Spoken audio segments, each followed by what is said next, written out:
Welcome to BRK the first edition. నేను పద్మ. ఇక ఈ రోజు మనతో పాటు ఉన్నారు సీనియర్ అనలిస్ట్ బండారు రామ్మోహన్ రావు గారు. అదేవిధంగా ఈ రోజు ఏ పేపర్లో ఎలాంటి వార్త ఉందో ఒకసారి చూసే ప్రయత్నం అయితే చేద్దాం. ఆ తర్వాత రామ్మోహన్ గారు యాడ్ అవ్వడం జరుగుతుంది. మొత్తంగా గుడ్ మార్నింగ్ అండి రామ్మోహన్ రావు గారు. Good morning Padma. ఇవాళ ఒక విషయం, 50 సంవత్సరాలు మీ అనుభవంలో మీకు తెలిసింది, మీరు చూసింది కూడా ఒకసారి దానికోసం ఎమర్జెన్సీ విధించి 50 సంవత్సరాలు పూర్తయిన సందర్భంగా దానికోసం కాస్త వివరణ. పద్మ గారు, మీకు అట్లాగే బీఆర్కే న్యూస్ ప్రేక్షకులకు నమస్కారం, శుభోదయం. నిజంగా నా జీవితంలో జర్నలిజం మొదలైన నెల ఇది సరిగ్గా 50 ఏళ్ళు, ఎమర్జెన్సీ కూడా 50 ఏళ్ళు. ఎమర్జెన్సీ విధించక ముందు దేవకాంత్ బారువా అని మనకు అప్పటి జాతీయ కాంగ్రెస్ అధ్యక్షుడిగా ఉండేవాడు. ఆయన మాట అన్నారు, ఇందిరాయే ఇండియా, ఇండియాయే ఇందిరా. ఇప్పుడు చూస్తున్నాం కదా, వ్యక్తి పూజ నాయకుల పట్ల ఎట్లా చూస్తున్నారు, కోసేసుకుంటున్నాం, చంపుతున్నాం, చంపేస్తున్నాం. అట్లా వ్యక్తి పూజ ఆనాటికే ఉంది. నెహ్రూ మీద వ్యక్తి పూజ ఉన్నా కూడా అది అతి శృతి మించలే. కానీ ఇందిరాగాంధీ మీద ఆయన ఇందిరాయే ఇండియా, ఇండియాయే ఇందిరా, ఇండియా అంటే ఇందిరా అనే బొమ్మని అన్నారు. దాని మీద నాకు కేవలం 16 ఏళ్ళు, 17 నడుస్తున్నాను, 17 సంవత్సరాల వయసున. నేను అప్పుడు ఇంటర్మీడియట్ అయిపోయింది, ఇంట్లో ఉన్నాను. ఓ వ్యాసం రాశాను, అంటే జనవాక్యం అని ఆంధ్రభూమిలో వచ్చేది. ఆంధ్రభూమిలో జనవాక్యం అని మన ఎడిటోరియల్ పేజీలో వచ్చేది. అది లేఖ రాస్తే వ్యాసం అయిపోయింది. వరాశాస్త్రి గారు ఎడిటర్ గా ఉన్నప్పుడు మహానుభావుడు దాన్ని ఎడిటోరియల్ పేజ్ పక్కన వేసుకున్నాను, ఫస్ట్ ఆర్టికల్.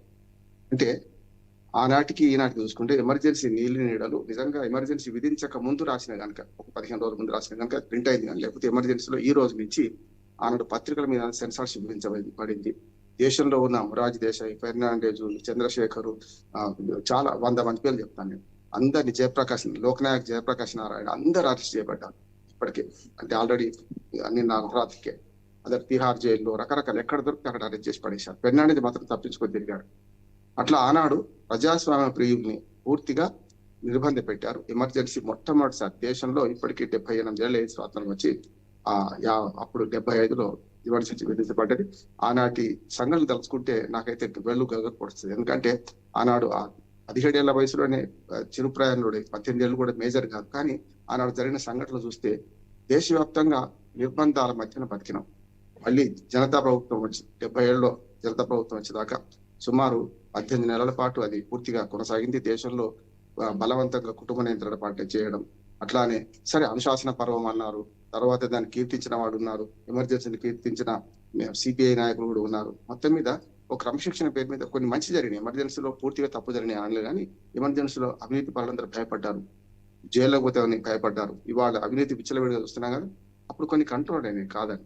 కానీ ప్రజలకు స్వేచ్ఛను మించిన ఆయుధం లేదు కదా. మనం మాట్లాడుకుంటాం పద్మ గారు, మీరు నేను, అంటే ఈ స్వేచ్ఛ అనేది దుర్వినియోగం చేయదు ఎప్పుడు కూడా. కానీ దీన్ని ఆనాడు అరికట్టబడ్డది. అంటే వ్యక్తిని ఎంత సకల సౌకర్యాలు కల్పించి జైల్లో కూర్చొని పెడతామంటే ఉంటామని, జైల్లో కదా మన ఇంట్లో ఒక రూమ్ పంది కమ్మటి ఊరుకోం కదా.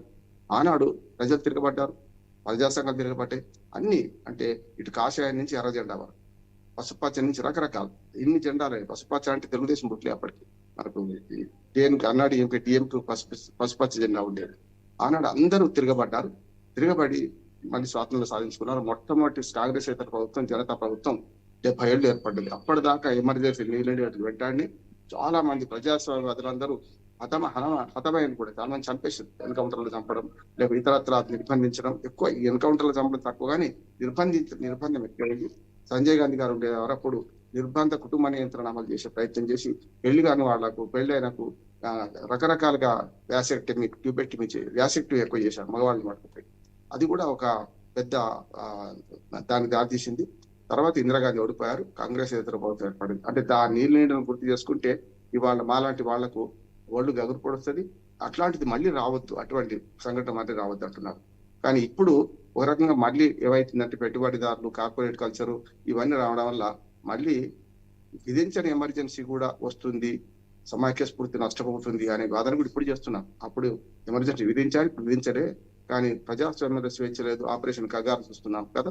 ఇవన్నీ చూస్తుంటే మళ్ళీ ఆవేదన అనిపిస్తుంది. ఏంటంటే ప్రజాస్వామ్యంలో స్వేచ్ఛకు మించిన ఆయుధం లేదు. ప్రజాస్వామ్య మూల సూత్రాలు స్వేచ్ఛ, ప్రజల నిర్ణయాధికారం, అట్లాగే ప్రజల భాగస్వామ్యం, దాంతో పాటు మనకు స్వయం నిర్ణయాధికారంతో పాటు చట్టబద్ధ పాలన, చివరికి ఏమంటారంటే దానికి మనకు స్వయం దిద్దుబాటు అంటే అవసరమైతే రాజ్యాంగం సవరించుకుంటున్నాం. ఒక మాట చెప్పి ముగిస్తాను దీని గురించి. స్వేచ్ఛకు మించిన ఆయుధం లేదు కనుక ప్రజాస్వామ్యంలో మూల స్తంభం స్వేచ్ఛ, తర్వాత ప్రజల నిర్ణయాధికారం. మనం అందరూ ఓటు చేస్తున్నాం కదమ్మా, ఓటు చేయడం వల్ల ప్రజాస్వామ్యం నిలబడుతుంది. మూడోది ప్రజల భాగస్వామ్యం నశించింది. ప్రజల భాగస్వామ్యం లేదు. మేము ఓటేస్తున్నాం, ఓట్ అండ్ షౌట్ అంటున్నాం, ఓటేస్తున్నాం అరుస్తున్నాం, వీడొద్దు ఇంకోటి కావాలని అంటున్నాం. దిగిపోయిన వాడేమో వచ్చే 4 ఏళ్ల తర్వాత నాదే అంటున్నాడు, ఎక్కిన వాడేమో ఇంకో 10 ఏళ్ళు నాదే అంటున్నాడు. అంటే అధికారంకి వచ్చిన వాడేమో అంటే ఏమైతే అంటే ఓట్ అండ్ షౌట్. ప్రజలు ఏం చేస్తున్నారు, ఓటు వేస్తున్నాం మర్చిపోతున్నాం. ప్రజాస్వామ్యం ఆ తర్వాత ఓటు తర్వాత ఏం జరగాలి, ఒక ఎన్నికకు మధ్యన ఏం జరగాలి ఆలోచించకపోతే ప్రజాస్వామ్యంలో ప్రజల భాగస్వామ్యం చాలా ముఖ్యం. ప్రపంచ దేశాల్లో ఒక సర్వే చేస్తే మన దేశంలో ముఖ్యమైనది ఏదంట అంటే ప్రజాస్వామ్యంలో ప్రజల భాగస్వామ్యం. అదొక్కదానికి మార్కులు తక్కువ పడ్డాయి. అట్లాగే స్వయం దిద్దుబాటు అంటే మీరు ఏదైతే ఉందో మనకు చట్టబద్ధ పాలన బ్రహ్మాండంగా ఉంది అనిపిస్తుంటది. కానీ ఎక్కడుంది, పోలీస్ స్టేషన్ సామాన్యుడు పోగలుగుతున్నాడా అంటే చట్టబద్ధ పాలన లోపించింది. స్వయం దిద్దుబాటు అంటే 109 సార్లు ఇవాళ రాజ్యాంగాన్ని సవరించుకున్నాం, కానీ ఇంకా సవరించుకోవాల్సిన అవసరం ఉంది. ఎప్పటికప్పుడు మార్పును ఆహ్వానించాలి, కొత్త తరానికి మనం నిత్య బాటలు వేయాలి, అభివృద్ధికి బాటలు వేయాలి. అప్పుడు మాత్రమే నిజమైన స్వాతంత్రం వచ్చినట్లు లెక్క. ఎమర్జెన్సీ విధించిన దుర్దినాన్ని గుర్తు చేసుకొని దీని నుంచి మంచిని ఎట్లా చేయాలి, ఒక తప్పును సవరించుకొని ఎట్లా దిద్దుబాటు చేసుకోవాలి అనే దానికి ఒక మంచి గుణపాఠం నేను ఆ ప్రభుత్వాన్ని అప్పుడు చేసింది. అప్పుడు పరిస్థితులు కరెక్టే కావచ్చు, కానీ దాన్ని సవరించుకొని ఒక తప్పు జరిగినప్పుడు దాన్ని సవరించుకొని ఎట్లా పోతే బాగుంటుంది అని ఇవాళ 50 ఏళ్ల తర్వాత, నా జర్నలిజం ప్రవేశించి 50 ఏళ్ళు, ఇవాళ 50 ఏళ్ల తర్వాత మనం భారతదేశ ప్రజలందరూ ఆలోచించాల్సిన అవసరం ఉంది. ముఖ్యంగా యువత ఆలోచించాల్సిన అవసరం ఉంది. ఓకే, రైట్, థ్యాంక్ యూ అండి. నెక్స్ట్ మన యొక్క అంశం అయితే చూసే ప్రయత్నం అయితే చేద్దాం. యుద్ధ విరామం శాంతించిన ఇజ్రాయెల్, ఇరాన్ కాల్పుల విరమణ ప్రకటించిన ట్రంప్ 3 గంటల్లోనే ఇరాన్ ఉల్లంఘనకు పాల్పడిందని ఇజ్రాయెల్. తమ దేశంలో 4 చనిపోయారని వెల్లడి, ప్రతిదాడుల హెచ్చరిక, ట్రంప్ జోక్యంతో వెనక్కి. ఈ అమెరికా ఇరాన్ మధ్య యుద్ధ వాతావరణం అంటే ప్రస్తుతానికి కాల్పుల విరమణ వెనక్కి తీసుకున్నా సరే ఉల్లంఘనకు 3 గంటల్లోనే ఇరాన్ అయితే ఉల్లంఘనకు పాల్పడింది అంటూ కూడా ఇజ్రాయెల్ చెప్పడం జరిగింది. సో ఈ యుద్ధ వాతావరణం ఎటువైపుకు దారులు తీస్తాయంటారు? దీనికి ఒక ముగింపు ఉంటుందంటారా? అంటే నాకు నవ్వొస్తుంది ఏంటంటే యుద్ధం అన్ని యుద్ధాలు ఆపుతున్నా అనుకుంటూ శాంతి బహుమతి కోసం ప్రయత్నం చేస్తున్నాడు ట్రంప్. ఆయనే దెబ్బ కొడుతుడు, ఆయనే ముందుకు వస్తాడు.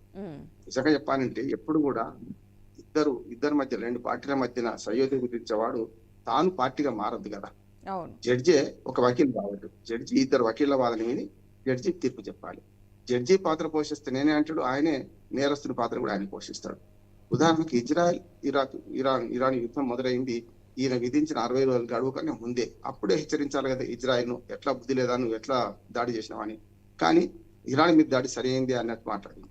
తర్వాత తాను విధించిన 15 రోజుల గడువు మొన్న ఏది ఒప్పందంలో చేరతారా లేదా 15 రోజులు గడివిస్తున్నా అన్న తెల్లవారే ఇరాన్ మీద డైరెక్ట్ గా అమెరికానే దాడి చేసింది కదా. మరి అటువంటిప్పుడు దాన్ని తీర్పు చెప్పే అవకాశం ఎక్కడిది, తాను శాంతి మందిరం పఠించే అవకాశం ఎక్కడిది? అది నిజంగా ఇది ఒక ప్రపంచపు జోక్ అంటున్నాను, వింత జోక్ అంటున్నాను. ఎందుకంటే తాను నిన్న అనుకోకుండా 3:30 తెల్లారి గట్ల లేచాను. నేను 3:30 చూస్తే ఒకసారి సెల్ ఫోన్ లో రీసెంట్ చూస్తే అప్పటికే 3:30 కాల్పుల విరమణ ప్రకటిస్తున్నా, విరమించండి అని చెప్పి ట్రంప్ ప్రకటన. తర్వాత 4 గంటలకే ఒక ట్వీట్, మళ్ళీ 7:30 నుంచి కంటిన్యూ 7 సార్లు ఆయన ట్వీట్ చేస్తే ఒకసారి ఇజ్రాయెల్ ఉల్లంఘిస్తుంది, ఒకసారి ఇరాన్ ఉల్లంఘిస్తుంది. ఆయన మాటకు విలువేది? ఆయన మాట విలువ ఉండాలంటే మొదటి నుంచి శాంతి మందిరం చెప్పించి ఇద్దరి మధ్యన సయోధ్య గురించి ప్రయత్నం చేస్తే వేరే ఉంటుండే. ఏకపక్షంగా ఇజ్రాయెల్ పక్షం తీసుకున్నాడు. ఆ తర్వాత ఇజ్రాయెల్ నుంచి ఏం చేశాడు, ఇటు పక్కన డైరెక్టే ఇరాన్ దోషి అన్నాడు. ఇవాటికి కూడా అణు నియంత్రణ చేసే సంస్థ, ప్రపంచ సంస్థ ఇరాన్ లో అణుబాంబులు తయారు చేసి రుజువు లేదని కూడా అన్నది. అది అన్నాక ట్రంప్ కూడా మాట మార్చి నిజమే అన్నారు. గతంలో సద్దాం హుస్సేన్ ఇరాక్ అమెరికా యుద్ధంలో కూడా సద్దాం హుస్సేన్ అక్కడ మన అణు జీవాయుధాలు తయారు చేస్తున్నారు అని దాని మీద, జీవాయుధాలు అన్నాడు, రసాయనిక జీవాయుధాలు తయారు చేస్తున్నారు దాని మీద మొత్తం దేశాన్ని సర్వనాశనం చేసిండు. అక్కడ సద్దాం హుస్సేన్ చంపేసిండు. కానీ ఆ తర్వాత తెలిసింది నిజం నీకు తెలియంది ఏంటంటే అక్కడ అసలు జీవాయుధాలు తయారు కాలేదని చెప్పి. అంటే చూడండి, ఒక మనిషి ప్రాణం తీసిండు, ఒక అధ్యక్షుడు ప్రాణం తీసిండు, మొత్తం ఎన్నో వేల ప్రాణాలు తీసిండు, ఇరాక్ మీద యుద్ధం ప్రకటించి సర్వనాశనం చేసిండు అప్పటి అమెరికా ప్రెసిడెంట్. ఇప్పుడు కూడా నేను ఏమంటున్నా అంటే ఇక్కడ కూడా అదే లెక్క తెలుస్తుంది. అణ్వాయుధాలు తయారు చేసుకోవడానికి యురేనియం అనేది ఒక కత్తి లాంటిది. దాన్ని బురగాయలు పోయొచ్చు, మెడకాయలు పోయొచ్చు. యురేనియంతో లోక కళ్యాణానికి అణుశక్తిని ఉపయోగించుకొని విద్యుత్ ఉత్పత్తి చేయొచ్చు, రకరకాల చాలా ఉత్పత్తులు చేసుకోవచ్చు. కానీ అణుశక్తి మీద యురేనియం ఉంది కనుక మీరు ఇదే పని చేస్తారు, అణువాయుధాలు తయారు చేస్తారని నెపం మోపి నేరస్తునిగా చిత్రీకరించి ఇజ్రాయెల్ అమెరికా పూర్తిగా దుర్మార్గం దాడులు చేసింది. ఇవాళ ఆయన కాల్పుల విరమణ మంత్రం అనేది మనం పాటించిన పాకిస్తాన్ ఇండియా మధ్య ఆయన అన్నా అనకపోయినా మనకు తెలుసు యుద్ధం వల్ల జరిగే పరిణామాలు. కానీ ఆయనకు తెలిసి ఆయనే పార్టీగా మారి ఇవాళ ఇద్దరి మధ్య నేనే సయోధ్య గురించి అని చెప్తున్నాడు. ఇటు ఇరాన్ తిరుగుతున్నాడు, అటు ఇజ్రాయెల్ తిరుగుతున్నాడు. ఆయన ఒక రకంగా చెప్పాలంటే ఆరాం కుర్చీలో కూర్చొని ఒక తాత పాత్ర వహిస్తున్నాడు. తాత మాటలు మన వాళ్ళు ఎవరు వినరు. ఇప్పుడు వీళ్ళు చేసే పని అంతే. ఇరాన్ యుద్ధం ఆగింది అంటే వాళ్ళకి అనుభవానికి వచ్చింది కానీ ఆగింది. అంతకుముందు ఒక 4 రోజుల ముందే ఇరాన్ ఏమన్నదంటే మేము కాల్పులో విరమణకు సిద్ధం, ఇజ్రాయెల్ సిద్ధంగా ఉంది. ఇప్పటికి కూడా ఇటుపక్క అటుపక్క ఇప్పుడు 2 చేతులు కలిసినే చప్పట్లు అవుతాయి. ఇటుపక్క అటుపక్క కాల్పుల విరమణ జరిగిందని నేను అనుకుంటాను. ఇప్పటికైనా శాంతించాలి, కాల్పుల విరమణకు అంగీకరించాలి. చాలా దేశాలు కూడా ఖతార్ మీద దాడి చేసింది నిన్న. ఖతార్ అంటే ఖతార్ లో ఉన్న అమెరికా స్థావరాల మీద దాడి చేసింది. అంటే మెల్లగా మధ్య ప్రాచ్యంలో యుద్ధం 4-5 దేశాలకు విస్తరించే క్రమంలో ఇది ఆగడం మంచిది. నా ఉద్దేశం ట్రంప్ చేసిండా ఎవరు చేసిండా అనే సమస్య కాదు, కానీ వాళ్ళకి అనుభవానికి వచ్చింది, అలసిపోయారు. ఇద్దరు మల్ల యోధులు కొట్లాడుకున్నట్టు ఇద్దరు చెరోదికి పడిపోయారు. ఇప్పుడు చేయాల్సింది వాళ్ళ ముఖం మీద నిలజలడం, వాళ్ళని తీసి పక్కకి తీసుకోబడి బరిలో నుంచి యుద్ధ బరిలో నుంచి వీళ్ళని తప్పిస్తే తప్ప మార్గం సుగమం కాదు. ఓకే రైట్ అండి. ఏపీ అంశానికి అయితే వద్దాం. ఏపీ అంశానికి మనం ఒకసారి చూసుకున్నట్లయితే కనుక గజనీ జగన్ జనాలను మభ్యపెట్టడానికే ప్రశ్నల డ్రామా. బాబు పవన్లను నాకు అడ్డుకోవట్లేదా, Z+ సెక్యూరిటీ అయిన హక్కట తొక్కించి చంపిన వీడియో కనిపిస్తున్న సత్తెనపల్లి ఘటనపై జగన్ గలీజ్ కహాని. అంటే ఒక పరామర్శకు వెళ్ళిన నేపథ్యంలో ఒక కారు కింద ఒక వ్యక్తి పడి చనిపోయిన ఘటనకి సంబంధించి ఎవరి తప్పులు వాళ్ళు సమర్థించుకునే ప్రయత్నం. అంటే గతంలో మీకు సెక్యూరిటీ మా ప్రభుత్వ హయాంలో ఉన్నప్పుడు మీకు సెక్యూరిటీ ఇవ్వలేదా, నాకెందుకు సెక్యూరిటీ ఇవ్వట్లేదు అంటే అక్కడ సెక్యూరిటీ వాళ్ళ ప్రాణాలకు మాత్రమే సెక్యూరిటీ అన్నట్టు అయిపోయింది. అంటే జనాల ప్రాణాలు కావా, పోయిన ప్రాణాలు. అసలు ఈ అంశాన్ని ఏ కోణంలో చూడాలంటే రాజకీయ కోణంలో అనిపిస్తుందా లేదంటే స్వార్థంగా చూడాలా? అసలు రాజకీయం కూడా దాటింది. అంటే పూర్తిగా వ్యక్తుల స్వార్థం, అంటే గ్రూపుల స్వార్థం పనికొస్తుంది. ఆంధ్రప్రదేశ్ సమాజాన్ని 3 వర్గాలుగా 3 కులాలు 3 పార్టీలుగా మార్చేసిండ్రు. సరే 3వ పార్టీ ఉన్నా లేకున్నా 2 కులాలు 2 పార్టీల మధ్య ఏకర పోరు జరుగుతుంది, మారణ హోమం జరుగుతుంది. చూశారు కదా, మనుషులు కూడా ఎట్లా అయిపోయింది, పశువుల్లాగా మా కులం వాడి రక్తం మేము ఇంకోటికి ఇవ్వము, ఇంకోటి కులం వాడి రక్తం మేము తీసుకోము, శౌర్యం పోతుంది అనే దగ్గర నుంచి మొదలైన ఈ దుర్మార్గమైన కుల పంచాయతీ ఇవాళ 2 కులాలు 2 పార్టీల మధ్యన పెద్ద ఎత్తున జరుగుతుంది చూస్తున్నాం మనం. దానిలో మిగతా వాళ్ళందరూ సమితిలు అందరూ అదే కులాల వాళ్ళు ఉన్నారంటే ఆ కులాలు మైనార్టీ అసలు మొత్తం సమాజంలో చూసుకుంటే. కానీ దళితులు, పేదలు, మనకు చదువుకోవచ్చు, నిరక్షరాస్యులు, అక్షరాస్యులు కూడా, ముఖ్యంగా నిరక్షరాస్యుల కంటే బాగా మేధావులే ఈ 2 రకాలుగా చీలిపోయినట్టున్నాడు. మనం చూసాము సత్యనపల్లి సంఘటనలో బుకాయించారు, ఏది మా కారు కింద పడలేదని. ఎవరైనా, నేను ఒక మాట అంటున్నా పద్మ గారు, నేనేమంటున్నానంటే మన కారు కింద ఎవరన్నా పడితే చూసినా చూడకపోయినా వెంటనే అలజడిగా ఏం చేస్తాం, ఆ పక్కన దిగి మనం పరామర్శిస్తాం. ఇప్పుడు వీళ్ళే ఇదే రాజకీయ నాయకులు రోడ్డు పడిపోతున్నాం అనుకోండి, ఏదైనా యాక్సిడెంట్ చూడడానికి ఏం చేస్తారు, ప్రజలకు సానుభూతి వ్యక్తం చేయడానికి, ప్రజల నుంచి అభిమానం పొందడానికి దిగి వాళ్ళని స్వయంగా చేతులతో లేవడతారు, తర్వాత వాళ్ళ కాల్లో పంపిస్తారు, చేస్తారు కదా. ఇంత పెద్ద సంఘటన జరుగుతుంటే, తను ఊరేగం జరుగుతుంటే ఇంకా ఏమి పట్టనట్టే పోయిండు అనే మాట వస్తున్నప్పుడు ఆయన అటు చూస్తున్నాడు, ఇటు చూడడం లేదు, ఇవన్నీ వట్టి మాట. నా ఉద్దేశం ఏంటంటే ఆ సంఘటన జరగగానే వెంటనే పరామర్శ ఆపేయకపోయినా సరే అందరినీ దిగి శాంతపరిచి వాళ్ళని పంపించేసి అప్పుడు యాత్ర కొనసాగించాలి. చూస్తున్నాం కదా, 3 మరణానికి కారణమైంది, ఒకటే కాదు. ఈ కారు కింద పడ్డాదా పడలేదా అనేది చాలా పెద్ద ఎత్తున సీసీ ఫుటేజ్ వచ్చేదాకా కూడా మనకు రాలే కదా, వీడియో కెమెరాల రిలీజ్ అయ్యేదాకా కాలే కదా. సరే జరిగితే ఎప్పుడైనా మనకు యాక్సిడెంట్ జరిగితే డ్రైవర్ మీద కేసు పెడతారు. డ్రైవర్ కాకుండా ఎప్పుడు ఓనర్ మీద అవుతుందంటే డ్రైవర్కి లైసెన్స్ లేకపోయినా, లేకపోతే బండికి సరైన కాగితాలు లేకపోయినా, పొల్యూషన్ సర్టిఫికేట్ నుంచి ఇతర ఏదైనా సరే ఏది లేకపోయినా, అప్పుడు రిజిస్ట్రేషన్ లేకపోయినా దాని మీద ఓనర్ మీద కేసులు పెడతారు. ఇక్కడ ఏమైందంటే ఓనర్ మీదనే కాదు, అంటే లోపల ఉన్న ఇద్దరు కూర్చున్న మంత్రుల, మన మాజీ మంత్రుల మీద కూడా కేసులు పెట్టారు చూసామండి. కనుక ఇటుపక్క అటుపక్క ఏం తేడా లేదు, ఇటుపక్క మొగ్గాల్సిన అవసరం లేదు. మనమైతే ఇరుపక్కల ఇవాళ తప్పులు జరుగుతున్నాయి. అంతేందుకు మీకు Z+ కేటగిరీ గురించి కూడా గతంలో ఇప్పుడు ఇది తవ్వుతే ఏమవుతుందంటే ధ్వంసుంటా గతంలో పుష్కరాల దగ్గర నుంచి ముందు పెడితే తొక్కిసలాట్లో ఎంతమంది చనిపోయారు, మీరు చేసిన పని ఏమిటి, మీరు అధికారంలో ఉన్నప్పుడు చేసిన పని ఏంటని వీళ్ళు అడుగుతున్నారు.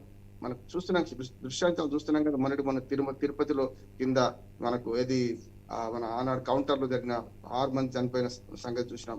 అంతకుముందు ప్రతి దానిలో మనకు చంద్రబాబు నాయుడు గారు కూడా ప్రతిపక్ష నాయకుడిగా తిరుగుతున్నప్పుడు చనిపోయిన సంఘటన చూసినాం. అంటే ఇవన్నీ ఒకరిని మించి ఒకరు ఆరోపించుకుంటున్నారు కానీ అసలు ప్రజల ప్రాణాలు పోతున్నాయి కదా.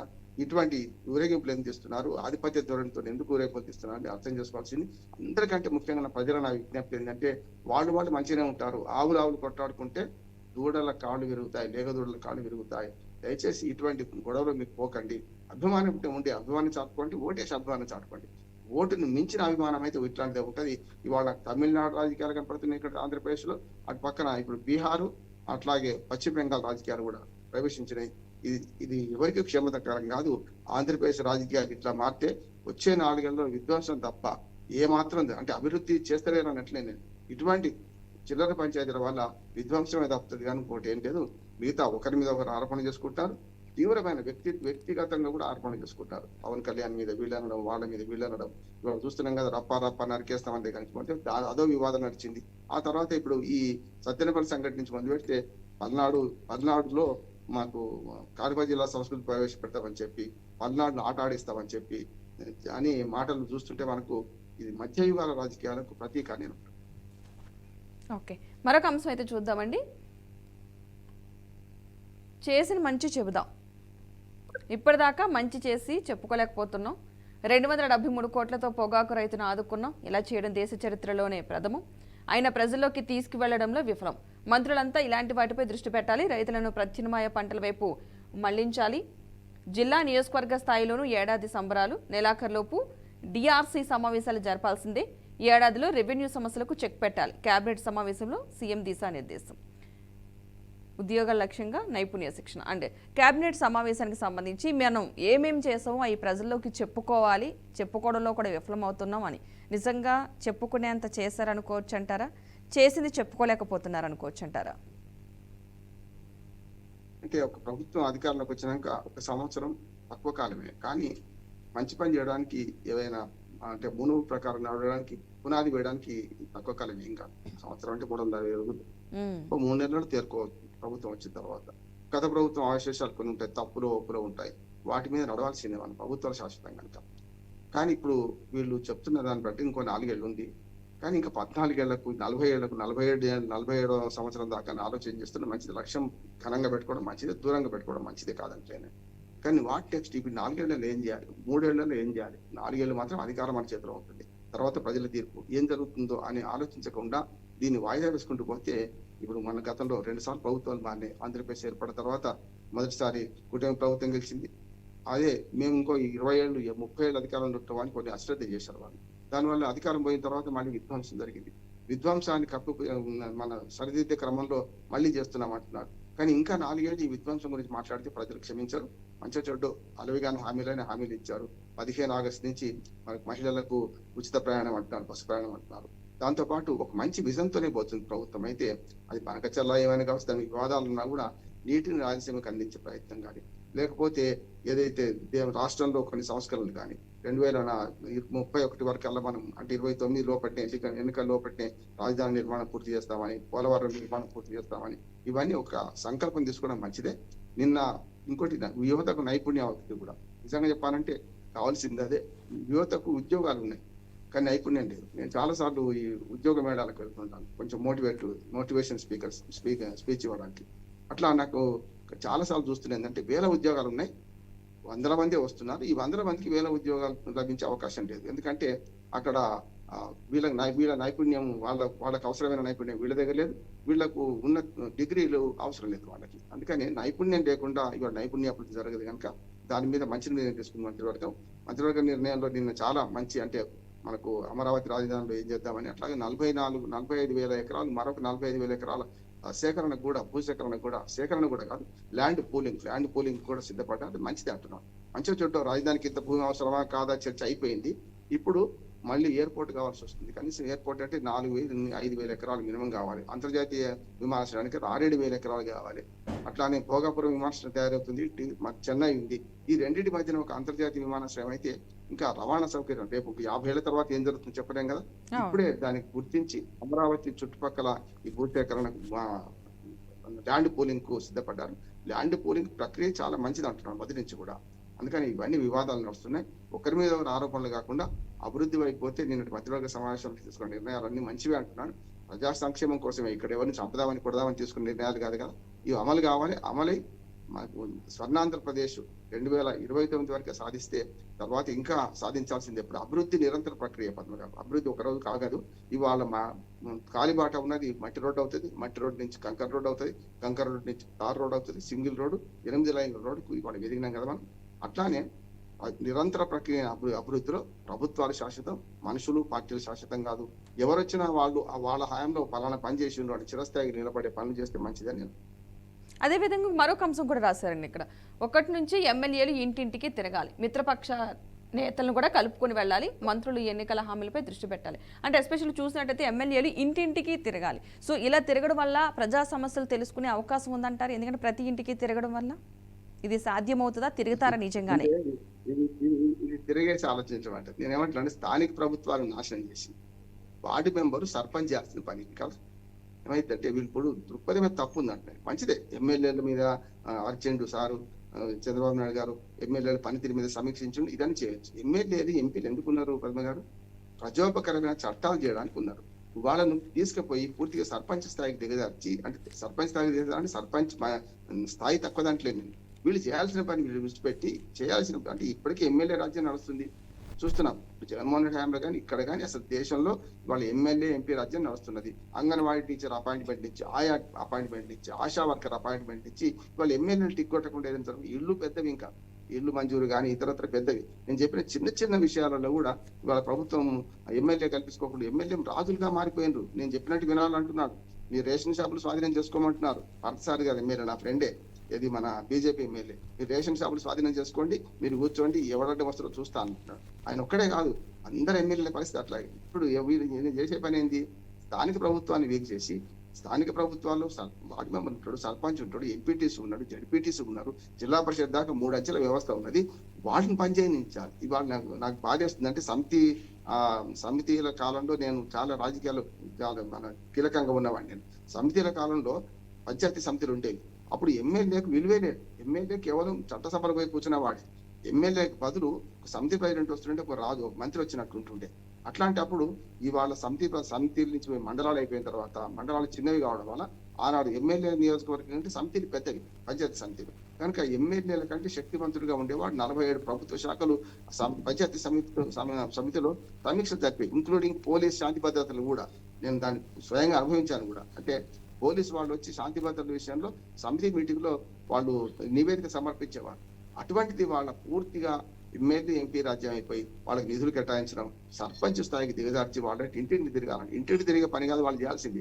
ప్రజోపకరమైన చట్టంలో మంచి చర్చ చేయండి, అసెంబ్లీకి పోండి, బ్రహ్మాండంగా పనిచేయండి. వాళ్ళ అసెంబ్లీకి రాని మాజీ ముఖ్యమంత్రి, అసెంబ్లీకి రాని ఎమ్మెల్యేలు ఉన్నప్పుడు ఈయన కూడా పోలే కదా. అందుకని ఇవన్నీ మనం గమనిస్తే అసెంబ్లీ ఏమో పనికిరాంది అవుతుంది. ఎప్పుడో మొక్కుబడిగా శాస్త్ర ప్రకారం అధ్యయనం పెట్టినట్టు అవి సభలు జరపడం, ఆ సభలలో తిట్టుకోవడం, కొట్టుకోవడం, రకరకాల మాటలు మాట్లాడుకోవడం, తర్వాత గ్రామాలకు వచ్చి వాళ్ళ ఎమ్మెల్యేలు లిక్కర్ దందా, లిక్కరు, శాండు, మనకు మైను ఇవి చేసుకుంటున్నారు తప్ప ఇంకోటి లేదు. చాలా మంది అవినీతి పునాదుల మీద గెలుస్తున్నారు. అవినీతి పునాదులే ఇంకా భవనాలు కడుతున్నారు. ఈ పునాదుల మీద ఇది సరైనది కాదు. చంద్రబాబు నాయుడు గారు సూచన మంచిది అనిపిస్తుంది. మన ప్రజల్లోకి వెళ్ళంటాం, ఎంత మంచి మాట అన్నారంటాను. కానీ ప్రజల్లోకి వెళ్ళేది వీళ్ళు కాదు, వెళ్ళాలి. ఎమ్మెల్యేలు ఇంట్లో కూర్చోమని నేను అంటాను. కానీ గ్రామ పంచాయతీ చేయాల్సిన పని వీళ్ళు చేయాల్సిన కరెక్ట్ కాదు. వాళ్ళకి నిధులు ఇవ్వండి, విధులు ఇవ్వండి, వాళ్ళకి సరైన విధంగా అవకాశం ఇవ్వండి. ఖచ్చితంగా గ్రామ పరిపాలన, పట్టణ పరిపాలన బాగుపరచండి. నివాసయోగ్యమైన గ్రామాలు, నివాసయోగ్యమైన పట్టణాలు తీర్చిదిద్దండి. కానీ మీరు ఎమ్మెల్యేలను కింది పోమంటే మాత్రం అంతకంటే అపహాస్యం ఇంకోటి లేదు. ఓకే, తెలంగాణ అంశానికి వద్దాం సార్. అసలు కేసీఆర్కి దమ్ముంటే అసెంబ్లీకి రా, తెలంగాణ ద్రోహులు ఎవరో అక్కడే తేల్చుకుందాం, పదవులు ఇంకెప్పుడు ఇస్తారు అంటే యాక్చువల్గా గోదావరి కృష్ణా జలాలు బనకచర్లపై చర్చ పెడదాం, 3000 టీఎంసీలు వృధా పోతున్నాయని చెప్పింది ఎవరు? రోజాకు రతనాల సీమ హామీ ఇచ్చిన చవట ఎవరు? కృష్ణాలో 555 టీఎంసీల వాటా అడగకుండా 299 టీఎంసీలకు సంతకం పెట్టింది మీరు కాదా? 1,00,000 కోట్లు దోచుకున్నా నువ్వు ఉరి తీసినా తప్పులేదు, కేసీఆర్ సచ్చిన పాము, బీఆర్ఎస్ సచ్చిన పార్టీ అంటూ కూడా కొన్ని వ్యాఖ్యలు అయితే చేయడం జరిగింది. అంటే సీఎం స్థాయిలో ఉన్న వాళ్ళకు కూడా కొన్ని వ్యాఖ్యలు ఏంటంటే వినడానికి కాస్త ఇబ్బందిగా ఉన్నా సరే పలకాల్సిన పరిస్థితి అయితే వచ్చింది. బట్ మొత్తంగా అయితే ఆ గోదావరి జలాలకు సంబంధించి అప్పట్లో సంతకం పెట్టింది మీరు కదా, అసెంబ్లీకి వస్తే నిజ నిజాలు తేలుస్తామంటున్నారు. నిజంగా ఆ నిజ నిజాలు తేల్చే అంశంపై మనం ఏ విధంగా చూడాలంటారు? మెల్లమెల్లగా ఆంధ్రప్రదేశ్ రాజకీయాలు తెలంగాణలో ప్రవేశిస్తున్నాయి. ఉమ్, 2019 నుంచి 24 ఏం జరుగుతుందో ఇప్పుడు అదే జరుగుతున్నట్టు ఇక్కడ, అంతకని ఏం లేదు. స్వయంగా ఇప్పుడు అల్లుడు మన మామనేమో మన అశోకుని, అల్లుడేమో శనీశ్వరుడు అని కూడా మాట్లాడింది కదా. అవును. వ్యక్తిగతంగా ఎందుకు పోతున్నారు? ఇప్పుడు నిన్న జరిగిన సమావేశం ఏంటిదంటే మన రైతు భరోసా విజయోత్సవాలు. అసలు విజయోత్సవాలకు సరైన కాలమే కదంటున్నాను. ఎందుకంటే రైతులు ఇప్పటికీ ప్రశ్నిస్తున్నారు. 3 విడతలు మీరు బాకీ ఉంటే, ఎవరో వాడు బాకీ ఉంటే మేము తీర్చినాం అంటే పూర్తిగా దుర్మార్గంగా. ప్రభుత్వం మారింది, అప్పుడు ఎలక్షన్లలో ఆపిన 12వ విడత మీరు ఇచ్చిండ్రు, కరెక్ట్ కాదని లేదు. ఆ డబ్బులు కూడా ప్రభుత్వానే కదా, జబ్బు నుంచి ఎవరు ఇవ్వలేదు. 13, 14, 15 3 విడతల రైతు భరోసా బాకీ ఉంటే కేవలం 2 విడతలు ఇచ్చి 1 విడత ఎగ్గొట్టింది, ఎప్పటికీ అయిపోయింది. కనుక రైతు భరోసా విజయోత్సవం జరుపుతున్నారు. కానీ మంచి చెట్టు సరే, ఆ విమర్శ పక్కన పెడదాం. రైతు భరోసా మన విజయోత్సవాల్లో ఈ దుర్మార్గమైన మాటలు ఎందుకు? ఇప్పుడు బనకచెర్ల మీద చర్చ జరుగుతుంది, ముఖ్యమంత్రి గారిని పిలిచినాము, మాట్లాడుకుందాంట, పోట్లాడే అవసరం లేదని మన చంద్రబాబు నాయుడు గారు అంటున్నారు. నా ఉద్దేశం ఇది ఇద్దరు ముఖ్యమంత్రుల మధ్య కాదు ఈ పంచాయతీ. నేను స్పష్టంగా చెప్తున్నాను, ఇవాళ 2 పక్షాలు, 2 ముఖ్యమంత్రులు, ఇదేంటో సీన్ చేస్తున్నాను. ఇవాళ చేయాల్సింది సిడబ్ల్యూసి, కేంద్ర ప్రభుత్వం మీద పూర్తి బాధ్యత ఉంది. ఇప్పటికే బనకచెర్ల పనుల గురించి చాలా వరకు శాంక్షన్స్ వస్తున్నాయని అంటున్నారు, చాలా వరకు చాపకి నీళ్ళ చేస్తున్నారు అంటున్నారు. ఇద్దరికి ఉభయ కుషలో పనిచేసే క్రమంలో నాలాంటి వాళ్ళు ఉన్నారు చాలా మంది, ఇద్దరికి మేలు జరగాలని చాలా మంది. నిన్న విశ్రాంతి ఇంజనీర్ల సంఘం అధ్యక్షుడు నిన్న వరుసగా 10 రోజుల నుంచి మేము భేటీ అవుతున్నాం. దీని మీద బనకచెర్లను కడితే ఎట్లా చేయొచ్చు అని. కేవలం అంటే పాత బీఆర్ఎస్ ప్రభుత్వాన్ని బదనాం చేసి కేసీఆర్ తిట్టి ఊరుకుంటే లాభం లేదంటున్నాను. ఈ విషయంలో సిడబ్ల్యూసీ పూర్తిగా బాధ్యత తీసుకోవాలి. సిడబ్ల్యూసీ 2 ముఖ్యమంత్రులు ఢిల్లీకి పిలవాలి. అంటే ఆంధ్రప్రదేశ్ ముఖ్యమంత్రి తెలంగాణకు, తెలంగాణ ముఖ్యమంత్రి ఆంధ్రప్రదేశ్కి పోవాల్సిన అవసరం లేదు. ఇద్దరిని కలిసి కూర్చొని అమికబుల్ సెటిల్మెంట్ చేయాలి. జలవనరులు అన్ని కూడా జాతీయ ఆస్తి, జాతీయ పార్టీ, జాతీయ మన ప్రభుత్వం దగ్గరనే ఉంటాయి అధికారాలన్నీ. కనుక మీరు వినిపించండి, వాళ్ళ ఇద్దరు వాదనలు వినండి. ఏం జరిగితే తెలంగాణకు 968 టీఎంసీలు పూర్తిగా కేటాయించగలుగుతాం, ఆంధ్రప్రదేశ్ మిగతా 550 టీఎంసీలు ఎట్లా చేస్తాం, ఎవరు బాధ్యులు కాదు. గత జల శ్వేతబంధన అవసరం, నీళ్లు కింది పోయినాక మీదకి ఎత్తుకోవడం అంటే మళ్ళీ కాళేశ్వరం ప్రాజెక్టు కట్టాల్సిందే. కనుక అట్లా కాకుండా పరస్పర విమర్శలు మాని ఇవాళ వాట్ నెక్స్ట్ ఏం చేద్దామని ఆలోచన చేయాలి. నేను చెప్తున్నాను స్పష్టంగా, ఏ చిన్న పిల్లల సభ నుంచి మొదలుకొని పెద్దవాళ్ళ సభ దాకా కూడా పాత ప్రభుత్వాన్ని తిట్టడం, పాత ప్రభుత్వంలో ఉన్న పెద్దలను అవమానించడం తప్ప ఇంకోటి ఏం చేస్తారు రేవంత్ రెడ్డి గారు. ఇది మానాలంట. ఇది ఏమైంది అంటే డిఫెన్స్ లో ఉన్నవాడు అఫెన్స్ పోవడం, అఫెన్స్ పోతే ఇంకోటి వాడు కూడా ఊరుకోడుగా వాళ్ళు అదే పని చేస్తుంటారు. ఇవాళ ప్రభుత్వ కార్యకలాపాల్లో, ప్రభుత్వ కార్యక్రమాల్లో మా ప్రభుత్వం ఏదైతే ముందుకు పోతుందో దాని గురించి చెప్పుకోవాలి. దాని విజయం గురించి చెప్పుకునే దానికన్నా గత ప్రభుత్వం 10 ఏళ్ల విజయం గురించి ఇంకా 19 నెలలు పూర్తి అయినా కూడా, అంటే 1.5 year అయినా పూర్తి అయినా కూడా ఈ మాట్లాడడం సరైనది కాదు. ఇప్పుడు దాని ఏం చేస్తారో చెప్పమండి, నష్టమైంది. Okay, right. థ్యాంక్ యూ అండి రామ్మోహన్ రావు గారు. చూసారు కదండి, ఇది వాళ్ళ బీఆర్కే ద ఫస్ట్ ఎడిషన్. రేపటి ఫస్ట్ ఎడిషన్లో మళ్ళీ కలుద్దాం. Keep watching BRK news, Telugu సత్తా.